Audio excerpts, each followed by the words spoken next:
Hello students, आपका स्वागत है मेरे चैनल माइंड ब्लोइंग हिंदी पर। आज हम पढ़ेंगे क्षितिज भाग 2 गद्य में पाठ 12 लखनवी अंदाज। ये कहानी हम पढ़ेंगे और यह एक स्वतंत्र रचना है। इसे लिखा है यशपाल जी ने। यशपाल जी का जन्म 1903 में पंजाब के फिरोजपुर छावनी में हुआ। प्रारंभिक शिक्षा कांगड़ा में ग्रहण करने के बाद लाहौर के नेशनल कॉलेज से उन्होंने बीए किया। वहाँ उनका परिचय भगत सिंह और सुखदेव से हुआ। स्वाधीनता संग्राम की क्रांतिकारी धारा से जुड़ाव के कारण वे जेल भी गए। उनकी मृत्यु सन 1976 में हुई।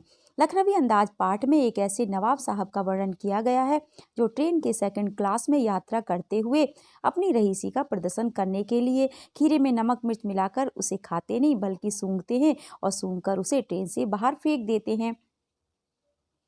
लेखक को पैसेंजर ट्रेन से नजदीक ही जाना था। उसने सेकंड क्लास का टिकट ले लिया ताकि भीड़ भाड़ से बचकर एकांत में नई कहानी के संबंध में सोच सके और खिड़की से प्राकृतिक दृश्य देखने का आनंद भी ले सके। गाड़ी छूट रही थी, अतः लेखक दौड़कर एक डिब्बे में चढ़ गया।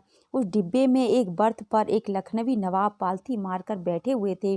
उनके सामने तौलिए पर 2 ताजे चिकने खीरे रखे हुए थे।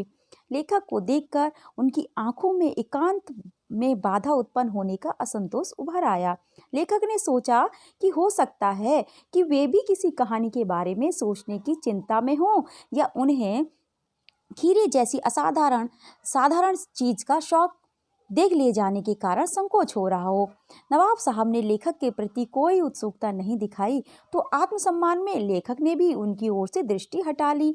लेखक यह अनुमान लगाने लगा कि संभव है नवाब साहब ने बचत के लिए सेकंड क्लास का टिकट ले लिया हो और अब शहर के ही किसी भद्र व्यक्ति द्वारा देख लिया जाना उन्हें गवारा ना हो। थोड़ी देर बाद लेखक का अभिवादन करते हुए उससे खीरा खाने के लिए पूछा। लेखक को उनका सहसा भाव परिवर्तन अच्छा नहीं लगा। उसने सोचा कि वे शराफत का गुमान बनाए रखने के लिए उसे भी साधारण लोगों के इस काम में अपना साथी बना लेना चाहते हैं, अतः उसने इनकार कर दिया।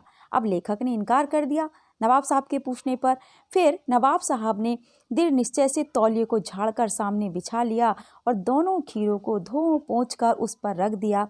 उन्होंने चाकू से दोनों खीरों के सिर को काटकर झाग निकाला और फिर खीरों को सावधानी पूर्वक छीलकर फांकों को करीने से तौलिए पर सजा दिया।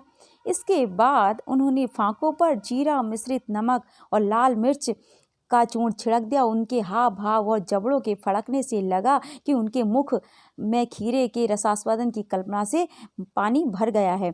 नवाब साहब को कनखियों से देखते हुए लेखक ने सोचा अब जनाब अपनी असलियत पर उतर आए।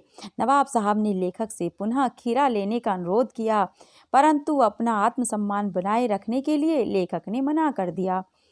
नवाब साहब ने खीरे की ओर सतृष्ण आंखों से देखते हुए उसकी एक फांक को उठाकर सूंघा और स्वाद के आनंद में पलकें मूंद लीं। उन्होंने अपने मुंह में भर आए पानी को गले से नीचे उतार लिया। इसके बाद उन्होंने फांक को खिड़की से बाहर छोड़ दिया। इसी तरह वे सारी फांकों को नाक के पास ले जाकर काल्पनिक रसास्वादन कर खिड़की से बाहर फेंकते गए। सारी फांकों को बाहर फेंककर नवाब साहब ने तौलिए से हाथ और होंठ पोंछे और गर्व से गुलाबी आंखों से लेखक की ओर देख लिया, मानो कह रहे हों यह है खानदानी रईसों का तरीका। नवाब साहब खीरे को तैयारी और इस्तेमाल से थककर लेट गए। लेखक सोचने लगा कि यह है खानदानी तहजीब, नफासत और नज़ाकत। लेखक ध्यान करने लगा कि नवाब साहब के इस तरीके को सुगंध और स्वाद की कल्पना से संतुष्ट होने का सूक्ष्म, बढ़िया और अमूर्त तरीका तो माना जा सकता है, परंतु इससे उदर की तृप्ति तो नहीं हो सकती। नवाब साहब ने डकार ली और कहने लगे कि खीरा स्वादिष्ट तो होता है पर आसानी से पचता नहीं। यह सुनते ही लेखक के ज्ञान चक्षु खुल गए। उसने सोचा कि जब खीरे की सुगंध और स्वाद की कल्पना से पेट भर जाने का डकार आ सकता है तो बिना विचार, घटना और पात्रों के लेखक की इच्छा मात्र से नई कहानी क्यों नहीं बन सकती। यशपाल उस पतनशील सामंती वर्ग पर कटाक्ष करते हैं जो वास्तविकता से बेखबर एक बनावटी जीवन शैली का आदी है। कहना ना होगा कि आज के समय में भी ऐसी परजीवी संस्कृति को देखा जा सकता है जो दिखावे का जीवन जीते हैं और उसी में खुश रहते हैं, परंतु वास्तविकता से वह बहुत दूर होते हैं। फ्रेंड्स, अगर आपको मेरी वीडियो पसंद आई हो तो मेरी वीडियो को लाइक कीजिएगा, अपने दोस्तों के साथ शेयर कीजिएगा और मुझे कमेंट अवश्य